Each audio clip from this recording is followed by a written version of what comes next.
Welcome to the channel Easy Trick for the computer science students and as well as the students who learn something new in the computer science field. So this is the next part of the data link here available under the design issues and the very important aspects for the every computer network in all over the world under the World Wide Web and under the Global Village reference for all the countries under the universe.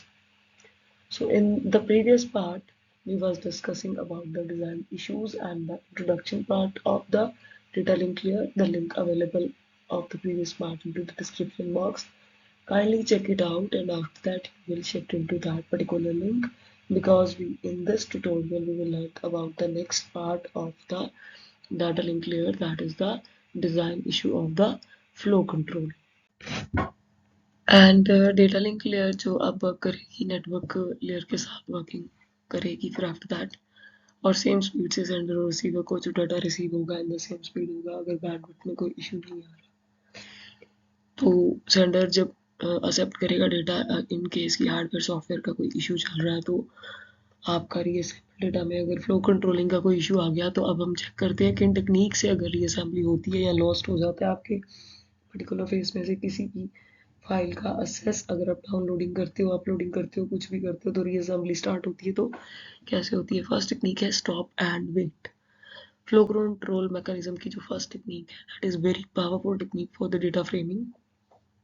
इसमें होता क्या है कि आप जब भी reassembly में enter करते हो तो सबसे पहले जब फ्रेम से डेटा सेंड हुआ फॉर एग्जांपल की सेंटर साइड से फ्रेम 0 सेंड हो रहा है तो डेटा लिंक लेयर की तरफ से जब फ्रेम 0 सेंड हुआ तो ये वेट करेगी एक्नॉलेजमेंट आने की। एक्नॉलेजमेंट आएगी तो कंफर्मेशन हो जाएगा कि यूज़र को डेटा रिसीव हो गया है, रुकेगी एक्नॉलेजमेंट आएगी, फिर नेक्स्ट फ्रेम सेंड करेगी, फिर रुकेगी एक्नॉलेजमेंट आएगी। स्पीड से होती है बहुत। इन केस अगर एक्नॉलेजमेंट नहीं आ रही तो फ्लो कंट्रोल डेफिनेटली करना पड़ेगा ताकि पैरेलली भी अगर कुछ चल रहा है तो एक टाइम पीरियड होता है, टाइम डिसाइड होता है कि इसी में हमने करना है। फॉर एग्जांपल अगर 5 मिनट्स दिए गए हैं तो 5 मिनट्स में जितनी भी अगर कोलैबोरेशन में एंट्री हो गई है तो एक्नॉलेजमेंट 0 1 2 आ गई है, मान लो 5 मिनट्स खत्म हो गए हैं तो रीअसेंबली किसकी होगी। अब आपको कंफर्म पता लग गया है कि फ्रेम 0 सेंड हो गया, फ्रेम 1 सेंड हो गया, उसकी एक्नॉलेजमेंट आ गई, 2 की आ गई, बचे 4 और 5। अगर 5 फ्रेम्स थे तो कॉन्सिक्वेंसली वो फ्लो कंट्रोल करेगी, सारे दोबारा से नहीं भेजेगी। आपके ऑपरेटिंग सिस्टम में ऑलरेडी जो 3 फाइल्स पड़ी होंगी वो अपडेट होंगी विद द न्यू फ्रेम्स के साथ। आपको कई बार डाउनलोड करते हो तो वहाँ पे एक एरर मैसेज आता है कि रिप्लेस करनी है कि न्यू लेनी है। आप कहते हो रिप्लेस करनी है तो वो पुरानी फाइल्स को नई के साथ कोलैबोरेट कर देता है। अगर आप कहते हो न्यू लेनी है तो रीअसेंबली तब भी उसी तरह से होनी है अगर स्टॉप एंड वेट वर्क कर रहा है, क्योंकि उसके पास ऑलरेडी कंफर्मेशन है कि 3 है आपके पास। तो न्यू भी अपडेट ही करेगा लेकिन यूजर को सामने से नहीं पता लगेगा कि न्यू आई है। सो ये एक एडवांटेज हो जाता है हमारे पास कि टाइम वेस्टेज की कमी है, रीअसेंबली बार बार नहीं करनी पड़ती बट वेटिंग पीरियड टाइम थोड़ा ज़्यादा हो सकता है। नेक्स्ट टेक्निक है कंट्रोल मैकेनिज्म में स्लाइडिंग विंडोज की। स्लाइडिंग विंडोज में जब आपने जाना है तो एरर कंट्रोल का एक पार्ट आपको ज़रूर पता होना चाहिए कि जो एक्नॉलेजमेंट आ रही है वो किस तरह की बार बार आनी है, क्योंकि स्टॉप एंड वेट में भी आ रही है, स्लाइडिंग विंडो प्रोटोकॉल में भी आनी है। एक्नॉलेजमेंट कंपलसरी है नेटवर्क लेयर से, जब डेटा उसने सेंड करना है डेटा लिंक लेयर ने नेटवर्क लेयर को तो उसे एक्नॉलेजमेंट लेनी ही लेनी है। तो हम पहले ये देख लेते हैं कि एरर डिटेक्ट जब होगा तो पॉजिटिव एक्नॉलेजमेंट आएगी अगर करेक्ट फ्रेम चला गया, नेगेटिव आएगी अगर डैमेज्ड गया है, डुप्लीकेट फ्रेम वहां पहुंच गया है तो रीट्रांसमिशन करनी पड़ेगी। अगर पॉजिटिव है तो नहीं करनी, नेगेटिव है तो नेगेटिव एक्नॉलेजमेंट का NACK आएगा, पॉजिटिव है तो ACK is for the acknowledgement means ACK means positive acknowledgement and if it is the negative तो वापसी आएगी NACK की, उसकी रीअसेंबली होगी, रीट्रांसमिशन होगी। तो ये हमने बार बार ऑपरेशंस पढ़ने हैं जो डेटा लिंक लेयर में हमने एरर जो होता है वो रिपीट रिक्वेस्ट भी लेता रहता है ना, कि अगर बार बार टाइम वेस्ट हो रहा है, मान लो स्लाइडिंग विंडो प्रोटोकॉल में आप एंटर हुए या स्टॉप एंड वेट में थे तो आप बार बार आपका टाइम बढ़ता जा रहा है तो डेडलॉक पोजीशंस भी आ सकती है। तो उस केस में वो ये चेक करेगा कि वाकई ही एक्नॉलेजमेंट पॉजिटिव आ रही है कि नेगेटिव आ रही है। तो इसके लिए उसको नेक्स्ट मैकेनिज्म में एंटर करना पड़ता है स्लाइडिंग विंडो में। जो स्टॉप एंड वेट का जो सिनेरियो हमने देखा था कि अगर टाइम आउट होता है तो किस तरह से होता है। अब अगर टाइम आउट हो गया है सेंडर टू रिसीवर तो एक्नॉलेजमेंट आई है, फ्रेम फिर से गया, देखो एक्नॉलेजमेंट आई नहीं। अब क्या करना है इसने, पहले क्या कर रहा था स्टॉप एंड वेट में फिक्स टाइम था, अब उसने फ्रेम्स का टाइम डिवाइड कर दिया है, इसका 1 मिनट, सेकंड का 1 मिनट, टाइम आउट हो जाएगा 1 मिनट के बाद। एक्नॉलेजमेंट आ गई है तो कंफर्मेशन है कि हमें इसकी रिट्रांसमिशन नहीं करनी। बट अगर फ्रेम 1 गया सेंडर से रिसीविंग साइड की तरफ, कोई कंफर्मेशन नहीं आ रही, this is called the negative acknowledgement. आती नहीं है कुछ लिखी हुई, बस आपको एक्नॉलेजमेंट ही नहीं आई तो मीन्स आपको पता ही नहीं है कि वो 1 मिनट क्रॉस हो गया है, 1 मिनट खत्म, टाइम आउट। तो ऑटोमेटिकली एक डेटा लिंक लेयर क्या करेगी, दोबारा उसी डेटा को रीअसेंड करेगी, रीट्रांसमिशन करेगी। अब दोबारा अब एक्नॉलेजमेंट आएगी। इस तरह से चलता है ये स्टॉप एंड वेट, कि वो सेंडर मेंटेन करता है time out counter. Time out counter से उसकी हेल्प हो जाती है कि acknowledgement of the frame comes in time आए, या फिर under the transmission of the next frame जो है वो क्यू में लग जाते हैं और सेंडर अज्यूम्स करता रहता है कि मेरे पास चीज़ आ रही है। जब आप देखते हो डाउनलोडिंग टाइम बढ़ रहा है बढ़ रहा है, पहले आपको दिखाया उसने 5 मिनट्स 20 सेकेंड, फिर चलते चलते हो गया 8 मिनट्स 20 सेकेंड। अब आपको समझ आ रही होगी टाइम आउट हो रहा है उसका, तो रीअसेंबली शुरू हो चुकी है, तो आपका टाइम पीरियड बढ़ना शुरू हो जाता है। बट आपका डेटा आपको रीअसेंबली में भी ट्रांसमिशन में फ्रेम देगा ज़रूर।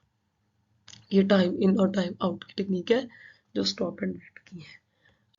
और क्योंकि स्लाइडिंग विंडो उसने कोई अलग नहीं बोला हुआ, स्टॉप एंड वेट का जो हम टाइम आउट देख रहे थे उसी को स्लाइडिंग विंडो बोला है, कि अलग अलग टाइम काउंटर की एक विंडो बना देता है वो, और फिर से वो काम करता है स्टॉप एंड वेट के साथ ही। सो स्टॉप एंड वेट की अगर क्वेश्चन किसी भी एग्जाम में आपसे पूछा जाए तो स्लाइडिंग विंडो प्रोटोकॉल उसके साथ ही वर्क करता है, अलग से नहीं वर्क करता। नेक्स्ट टेक्निक है जो इंडिपेंडेंटली वर्क करती है, वो है गो बैक एन की। अगर मान लो वेट बढ़ती जा रही है, एक्नॉलेजमेंट आ ही नहीं रही, तो क्या होगा, तो क्या वो बार बार रीअसेंबली करेगा। क्वेश्चन ये अराइज हो जाता है कि स्टॉप एंड वेट में हमने देखा मैकेनिज्म जो है वो वेट करता है पूरी, कि अगर नहीं आ रही तो वो वही फ्रेम दोबारा दोबारा भेजता रहता है। अब सोचो कि अगर एक्नॉलेजमेंट आए ही ना, टोटल टाइम 5 मिनट्स रखा, नहीं आई, काउंटर चेक में डाला 1 मिनट, चलते जा रहे हैं चलते जा रहे हैं, एक्नॉलेजमेंट रिसीविंग साइड से आ ही नहीं रही, तो वो यूटिलाइजेशन कम होनी शुरू हो जाती है नेटवर्क की, वो डाउनलोडिंग क्रॉस हो जाती है, आपको फिर से बैंडविड्थ लेके दोबारा काम करवाना पड़ता है। तो उसके लिए वो एक टेक्निक अपनी और चलाता है जिसका प्रोटोकॉल का नेम है गो बैक एन एक्नॉलेजमेंट्स, मतलब एन टाइम्स। तो इसमें क्या होता है कि when the acknowledgement is received, sender side को आइडल होना पड़ता है, कुछ नहीं करना, वो स्टॉप एंड वेट का काम था, क्योंकि इसमें यूटिलाइजेशन ही नहीं है फिर अगर बार बार करोगे तो। गो बैक एन में both sender and receiver maintain करते हैं विंडो को, रिसीविंग साइड भी एक्नॉलेजमेंट देगा आपको, सेंडर भी मेंटेन करेगा। अब देखो गो बैक एन में क्या होता है, यहाँ से हमारे सारे फ्रेम्स एट ए टाइम भेजे जाते हैं, फ्रेम 0 1 2 3 4, वेट नहीं करनी है, सिंगल टाइम पीरियड का कोलैबोरेशन, और 1 टाइम ही सेंड करना है, उसमें वो 1 1 करके करता है ना, इसमें मल्टीपल फ्रेम्स अगर वो 1 ही पार्ट के हैं, जैसे हमारा 1 by 1 1 by 2 1 by 3 1 by 4 1 by 5 single side से सेंड होंगे फ्रेम 0 1 2 3 4, क्योंकि अब ड्यूटी किसकी शुरू हो गई है साथ में, रिसीविंग साइड की, कि जैसे ही रिसीविंग साइड पे वो चीज़ हिट होगी तो रिसीविंग साइड से रिप्लाई बैक आएगा कि एक्नॉलेजमेंट वहां से आएगी। आप देखो जैसे ही स्टार्ट हो जाएगा, एंड एन का मतलब है 1 से ज़्यादा फ्रेम्स को भेजना, गो बैक एन, और एक्नॉलेजमेंट वापस भी एन की ही आ सकती है। अब फ्रेम 0 गया है 1 गया, इसने वेट नहीं की 0 ने की एक्नॉलेजमेंट आएगी तो 1 को भेजूंगा, 2 ने वेट नहीं की कि 1 का नहीं आया कंफर्मेशन तो मैं ये भी नहीं भेज सकते, नहीं, आपने एट ए टाइम फ्रेम 0 1 2 3 4 भेज दिए, ठीक है। अब देखो जैसे ही भेजे हैं, अब रिसीविंग साइड पे फ्रेम 0 पहुंच गया तो उसने उसी टाइम एक्नॉलेजमेंट आपको वापस भेज दिए, 1 पहुंच गया तो एक्नॉलेजमेंट 1 वापस आ गई है। अब फ्रेम 2 गया है तो अब एक्नॉलेजमेंट 2 जो है वो आ रही है, लेकिन जो क्लोज टाइम है वो स्टार्ट हो चुका है। अब टोटल हमने रखे थे फॉर एग्जांपल यहाँ पे रखे 5 minutes for the total confirmation की 5 के 5 फ्रेम्स की एक्नॉलेजमेंट भी वापस आ जाए। वापस आई है 0-1 की, और फ्रेम 4 जैसे ही सेंड हुआ है उसके बाद टाइम आउट हो गया। जैसे ही टाइम आउट हुआ तो जो एक्नॉलेजमेंट 2 की आ रही थी वो टाइम आउट, तो डेटा लिंक लेयर के पास कोई कंफर्मेशन नहीं है कि, अब उसे कंफर्मेशन ये मिल गई है कि 0 फ्रेम रिसीवर के पास है, फर्स्ट फ्रेम रिसीवर के पास है, बट एक्नॉलेजमेंट 2 जब आ रही थी तो टाइम आउट हो गया, तो उसे कोई कंफर्मेशन नहीं आई, वो एक नेगेटिव एक्नॉलेजमेंट मानी जाएगी कि पूरी फिगर ही नहीं आएगी आपके पास। तो वो क्या करेगी, अब री असेंबली जो स्टार्ट करेगी फिर से गो बैक एन की करेगी, बट अब री असेंबली में 0-1 उसे कंफर्म है एक्नॉलेजमेंट 0-1 की तरफ से कि उसे डेटा मिल चुका है, तो वो री असेंबली किसकी करेगी, फ्रेम 2 की, फ्रेम 3 की और फ्रेम 4 की। इस तरह से दोबारा एक टाइम डिसाइड होगा जिसमें सारे फ्रेम्स एट ए टाइम जाएंगे। अब 5 मिनट्स फिर से डिसाइड होंगे हमारे, और उसमें हम डेटा भेजेंगे फ्रेम 2, फ्रेम 3, फ्रेम 4। एक्नॉलेजमेंट आ रही है 2, 3, 4। अब 5 मिनट और 5 मिनट अगर टोटल 10 मिनट्स भी लग रहे हैं तो आपको कंफर्म हो गया है, जबकि जो स्लाइडिंग विंडो का पार्ट है या स्टॉप एंड वेट का है उसमें टाइम बहुत ज़्यादा बढ़ जाता है और उससे फिर रीट्रांसमिशन में इशू आना शुरू हो जाता है। तो वो अपनी टेक्निक गो बैक एन को यूज़ करके भी ये काम फ्लो कंट्रोल का करवा लेती है, क्योंकि ये एरर्स ही तो है, एक्नॉलेजमेंट नहीं आ रही, टाइम आउट हो गया, तो एरर तो आ ही रहा है। एरर को कंट्रोल करने के लिए डिज़ाइन इशू में उसे फ्लो कंट्रोल भी पैरेलली चलाना पड़ता है। नेक्स्ट है सिलेक्टिव रिपीट। सिलेक्टिव रिपीट में क्या होता है कि गो बैक एन क्या करता है कि receiver does not have any buffer space, उसके पास है ही नहीं है, उसने हमें भेजी नहीं है, जबकि पिछले में एक्नॉलेजमेंट 2 आ गई थी, उसने भेज दी थी। आपने देखा था ना पिछली विंडो में, आप थोड़ा सा पीछे जाके देखिएगा इस वीडियो के दोबारा उसको, आपको दिखेगा कि जो एक्नॉलेजमेंट 2 थी वो आ गई थी उसकी तरफ से कंफर्म था कि फ्रेम 2 मुझे मिल गया, लेकिन डाटा लिंक लेयर को रिसीव नहीं हुई, तो उसने फ्रेम 2 भी दोबारा सेंड कर दिया, जबकि सिलेक्टिव रिपीट को सिलेक्ट करना पड़ेगा कि किसको भेजना है अब। ठीक है, अब इसमें देखते हैं। अब काम इसमें भी वही है कि आपने पहले से ही टाइम डिसाइड करना है, जाएंगे ऐसे ही कि प्रोसेस्ड होगा डेटा ईच फ्रेम जो आएगा उसके साथ। जैसे ही सेट टाइमर होगा 0-1-2 के लिए अलग से कर रहे हैं, उसके बाद फ्रेम 3-4 भी है लाइन में, 5-6 भी हैं, एक एक करके हम 3 का पहले भेज रहे हैं 0-1-2, एक्नॉलेजमेंट आई 0 की, 1 की, टाइम क्लोज हो गया उस टाइम तक, एक्नॉलेजमेंट 2 फिर से आई है, आ रही है लेकिन उसको पता नहीं है ना। तो फ्रेम 2 की जब आ गई है तो इसने फ्रेम 2 दोबारा भेज दिया है, तो अब क्या होगा, उसने एक्नॉलेजमेंट ही नहीं भेजनी, उसने भेजी एक्नॉलेजमेंट 3, एक्नॉलेजमेंट 4, उसके बाद फ्रेम 2 दोबारा रिसीव हुआ उसको, क्योंकि रिसीविंग किसकी होनी थी अब, फ्रेम 0 की हो गई थी, 1 की हो गई थी, 2 भी उसे रिसीव हो गया था, लेकिन रिसीविंग सेंडर साइड पे पता नहीं चला कि रिसीविंग हो चुकी है।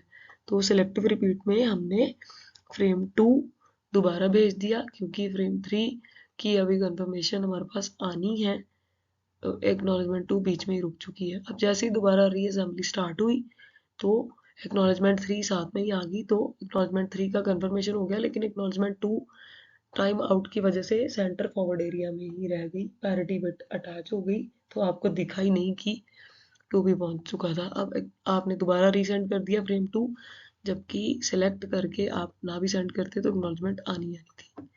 अब फ्रेम 2 दोबारा जाएगा, डुप्लीकेसी होगी 5-6, लेकिन डुप्लीकेसी का कोई इतना फर्क नहीं पड़ेगा, क्योंकि अब पहले फ्रेम 4 गया है, 4 की आ रही है, लेकिन 2 भी गया है ना दोबारा, तो 2 की आ गई, 5 और 6 की भी आ गई। इस तरह से जो सिलेक्टिव रिपीट होते हैं ना, वो बफर में जो मेमोरी में सेंड करते हैं negative acknowledgement for only frame जो मिसिंग और डैमेज होते हैं। अब एक्चुअली में फ्रेम 2 एक डैमेज फ्रेम बन गया था, क्योंकि उसकी कोई एक्नॉलेजमेंट किसी को मिल ही नहीं रही थी। डुप्लीकेसी में जब ऑपरेटिंग सिस्टम रिसीविंग का भी उठाएगा तो वो रिप्लेस कर देगा और दोबारा उसे एक्नॉलेजमेंट भेज देगा कि एक्नॉलेजमेंट 2 आ गया है। जबकि गो बैक एन में डैमेज आएगा अगर तो इश्यूज भी आ सकते हैं, लेकिन उस इश्यूज़ को रिजॉल्व करने के लिए सिलेक्टिव रिपीट हमारा यूज़ हो जाता है। सो डेटा बिट जो होती हैं वो रिडंडेंट बिट्स जो ऐड होती हैं उसको हमने कैसे मैनेज करना होता है। फॉर्मूला है हमारे पास कि रिडंडेंट बिट्स को नंबर ऑफ आर बिट्स को मतलब जो रिडंडेंट है और जो एक्चुअल है दोनों की लोकेशन को कि आर इन्फॉर्मेशन कैसे मिलती है 2 आर मतलब जो रिडंडेंट बिट आपने ऐड की पैरिटी चेक से या फिर आपने CRC से इक्वलेंट होती है m+r+1 करके देखोगे तो आपको एक्चुअल बिट्स भी मिल जाएंगे। सो ये हमारा डिज़ाइन इश्यूज कंप्लीट हो गया है आज topic of the detailing layer. And if you have any type of question you can ask without any hesitation into this particular channel. Definitely reply will be given within the 24 hours to all of you. Don't be hesitate to ask any type of query regarding any topic. So the next part of the computer networks upload very soon on this channel. And if you feel that the channel is really helpful, kindly like the channel, comment into the comment box and share with your batchmates that all will grab the good knowledge. So the next part will be uploaded very soon. Till then, take care. Thank you. God bless you.